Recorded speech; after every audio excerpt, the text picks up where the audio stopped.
मिस्किन हूँ। मैं सचिन से शादी करना चाहती हूँ। मुझे यहाँ रहना है, मुझे वापस नहीं जाना। हमारी शादी करा दें, हमारा घर बसे बस। पबजी गेम खेलते हुए पाकिस्तान की नागरिक सीमा गुलाम हैदर भारत के सचिन मीना को अपना दिल दे बैठी थी। ऑनलाइन गेम खेलते हुए दोनों का प्यार ऐसा परवान चढ़ा कि सीमा पार बच्चों के साथ बिना वीजा के सरहद लांघकर सचिन के पास पहुंच गईं। लेकिन अब ये प्रेम कहानी पुलिस और भारतीय सुरक्षा एजेंसियों के जाल में उलझ गई है और दोनों को पुलिस ने गिरफ्तार कर लिया है। सरहद पार कर भारत पहुंची सीमा हैदर के ससुर और पति से बीबीसी ने बात की।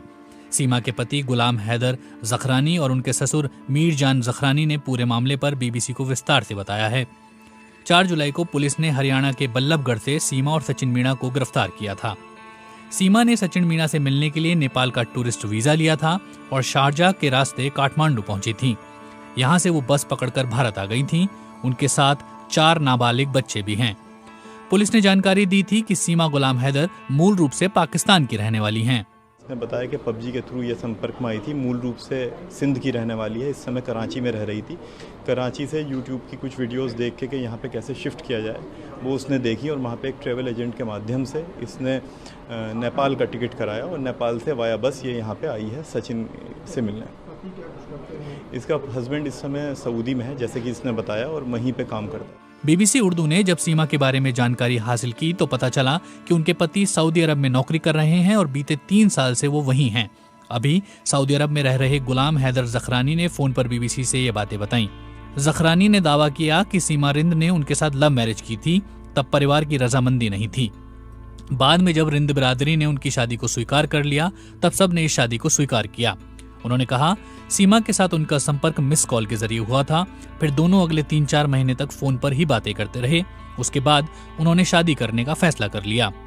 सीमा रिंद के रिश्तेदार इस फैसले से खुश नहीं थे, लिहाजा दोनों ने कोर्ट में शादी की।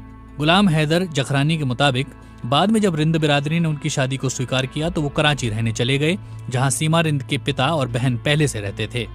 हैदर ने बताया कि वहां वो ऑटो रिक्शा चलाया करते थे। घर में गरीबी थी लेकिन उन दोनों के बीच कोई झगड़ा नहीं था। उन्होंने बताया कि बाद में वो सऊदी अरब चले गए और वहां मजदूर के रूप में कड़ी मेहनत की और अपना घर बनाने के लिए घर पैसे भेजे। इस दौरान वो अपनी पत्नी से फोन पर बात करते रहे। उन्होंने बताया कि उनका घर छोटा था, लिहाजा उनकी पत्नी ये बताते हुए किराए के मकान में शिफ्ट हो गईं कि मरम्मत का काम खत्म होने के बाद वो वापस अपने घर में आ जाएंगी। गुलाम हैदर ने कहा कि 9 मई की घटना के बाद जब इंटरनेट बंद कर दिया गया था तब उनका अपनी पत्नी से फोन पर संपर्क टूट गया। तब उन्होंने अपने साले यानी सीमा के भाई से बात की। जब उनके साले सीमा के घर पहुंचे तो मकान मालिक से पता चला कि सीमा रिंद ये कहकर चली गई हैं कि वो अपने गांव में घर खरीदने जा रही हैं और उसके बाद से वो लौटी नहीं हैं। गुलाम हैदर के मुताबिक उनकी पत्नी ने घर बेच दिया और अपने साथ सभी ज्वेलरी और बच्चों को ले गई। गुलाम हैदर ने कहा